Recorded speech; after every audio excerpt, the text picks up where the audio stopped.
Gadis itu sedang mencari harta karun di pantai. Bonekanya tiba-tiba tersedot ke pasir. Awalnya dia tidak sadar, sampai sesuatu yang aneh mendekatinya. Dia bereaksi, tetapi monster di pasir mengejarnya dan terus mendekatinya. Melihat monster itu semakin dekat, satu kaki Madi telah melangkah ke dalam lubang pasir. Dengan cepat dia meminta bantuan saudara perempuannya yang berada di sisinya. Tetapi untungnya monster itu hanya mengambil sepatunya dan tidak pergi, malah terus mengejar gadis itu.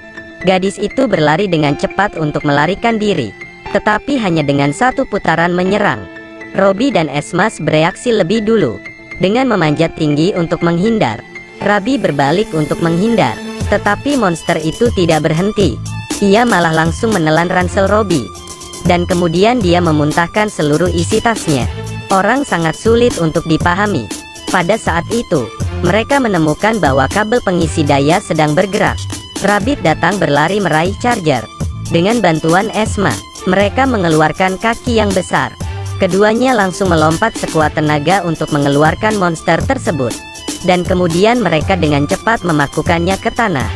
Ternyata monyet. Sebagai anak-anak, semua bingung. Masih bisa bicara, tapi tiba-tiba dia menunjuk ke samping. Ternyata dia ingin mengalihkan perhatiannya. Lalu dia mengambil kesempatan untuk kabur. Tidak tahu kabel charger masih melilit kakinya. Robby melepasnya, melihat bahwa tidak ada jalan keluar. Dia hanya bisa mengakui bahwa itu adalah monster pasir legendaris yang mampu mengabulkan keinginan apapun. Tetapi hanya sekali sehari. Rabbit yang penasaran berharap dia bisa menjadi pemanjat terbaik. Segera setelah dia selesai berbicara, monster pasir itu hanya menarik napas dalam-dalam untuk melihat perutnya semakin besar. Karena perutnya akan meledak, segera melepaskan gasnya kembali ke penampilan aslinya. Orang mengira dia hanya menarik perhatian, tapi dia mengatakan, "Keinginan Anda terpenuhi." Dan setelah mengatakan bahwa dia membenamkan kepalanya di pasir dan menghilang. Pada saat itu orang-orang tiba-tiba menemukan bahwa Robby sekarang lebih kuat, bahwa laba-laba memanjat tebing lebih halus daripada berjalan di tanah orang. Tidak tahu bahwa sihir menghilang ketika hari menjadi gelap. Setelah melihat kelainan, Robby terjebak di tengah tebing. Untungnya Rose berlari ke puncak gunung, menggunakan tali untuk menyelamatkan bocah itu. Keesokan harinya, mereka kembali ke monster pasir, menggunakan garpu untuk bertukar, membuat harapan bahwa semua orang ingin gadis kecil ini melepaskan tangannya, dan secara ajaib menerbangkan tubuh gadis kecil. Dia kembali lebih ringan dan lebih ringan. Dalam sekejap mata terbang di atas pohon, terbang seperti bulu-bulu. Ada 3 saudaranya seperti dia, semua karena ulah monster pasir. Di sisi Rose seperti Superman mengajarinya cara terbang dengan instruksi saudaranya kecilnya. Rose belajar sangat cepat, terbang bebas di udara, dan bahkan bermain di laut. Pemandangan ajaib ini tidak sengaja dilihat oleh Tristan. Dia telah mencari monster pasir selama bertahun-tahun.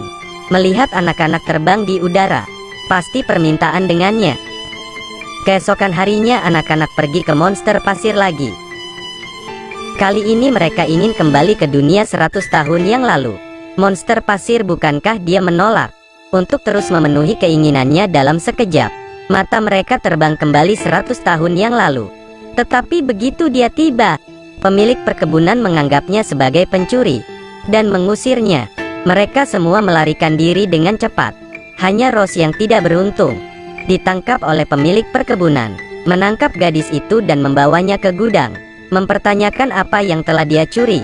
Rose dengan cepat menjelaskan bahwa dia berusia 100 tahun dan mengeluarkan teleponnya untuk menunjukkan kepadanya. Ketika dia melihat burung itu di telepon, dia langsung ketakutan keluar. Dia pikir Rose adalah penyihir yang tahu sihir. Dia akan mengambil senjatanya untuk menarik pelatuk. Ketika Rose gemetar ketakutan, tiba-tiba ada suara keras di belakang. Semua saudara dan saudari telah tiba, dan mereka juga memiliki kekuatan super. Melihat Madi mendorong dia dengan ringan, segera terbang menjauh. Kemudian gadis itu mengepalkan tinjunya lagi. Senjata di tanah terbang perlahan. Kemudian dia menggunakan kekuatan untuk mematahkannya. senjata yang langsung hancur. Dia takut mati. Sementara anak-anak tidak memperhatikan. Dia ingin keluar dari sini. Hasilnya ditemukan oleh Rose lagi. Matanya menembakkan laser langsung mengenai pantatnya. Segera meledak menjadi api. Dia dengan cepat duduk di bak air untuk memadamkan api. Pada saat ini, Rose tiba-tiba menemukan bahwa semua orang di sini belajar cara terbang dan juga tahu cara menggunakan sihir. Sepertinya mereka telah mengganggu ruang. Rose dengan cepat meniup siput laut. Kembali ke dunia nyata. Sekarang bangau sedang menggali di mana-mana. Ternyata Tristan sedang mencari keberadaan monster pasir. Monster pasir itu ditangkap dengan sangat cepat oleh Tristan. Ini monyet dengan udara seperti balon. Dan dalam sekejap mata dia mengisi kotak sebuah kristal. Segera kotak itu tidak bisa lagi menampungnya. Akhirnya mengeluarkan semua gas. Setelah melepaskan semua chipnya, dapat memenuhi keinginan manusia. Apapun yang diinginkan Tristan untuk memiliki banyak emas. Sedetik kemudian, sebuah koin emas jatuh dari atas tangga. Tristan merasa girang. Setelah itu, koin emas yang tak terhitung jumlahnya terus berjatuhan. Rupanya tanpa niat untuk menghentikan emas tersebut, dengan cepat melilit kaki Tristan. Mereka mengancamnya dengan kematian. Dia mencoba untuk keluar tetapi sudah terlambat. Koin emas itu menyembur seperti air, menelannya dalam sekejap mata. Tapi dia terus naik, menyebabkan jendela pecah seketika. Untungnya sudah gelap, jadi Tristan menyelamatkan hidupnya. Tapi di langit-langit, tiba-tiba muncul retakan.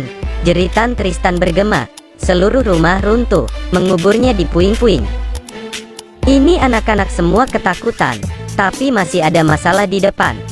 Karena pemborosan energi, sekarang monster pasir sedang sekarat. Tidak peduli apa anak-anak memanggilnya, dia tidak bereaksi.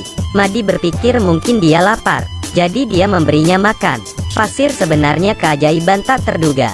Muncul monster pasir bangun untuk melindunginya. Mereka bersembunyi di dalam mobil dan ke pantai yang terisolasi. Setelah memiliki pasir, menjadi lebih aktif berenang dengan gembira di pasir. Sebagai imbalan untuk menyelamatkan nyawa, memutuskan untuk membuat keinginan.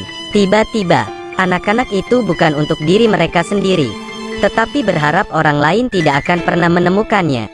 Monster pasir sangat tersentuh. Ini pertama kalinya dia merasakan manusia mencintainya. Ceritanya telah berakhir di sini. Semua orang menginginkan hewan peliharaan untuk memenuhi impian mereka. Tetapi mimpi adalah mimpi. Anda masih harus berjalan dengan jujur. Jika Anda bisa memiliki monster pasir, apa yang Anda inginkan?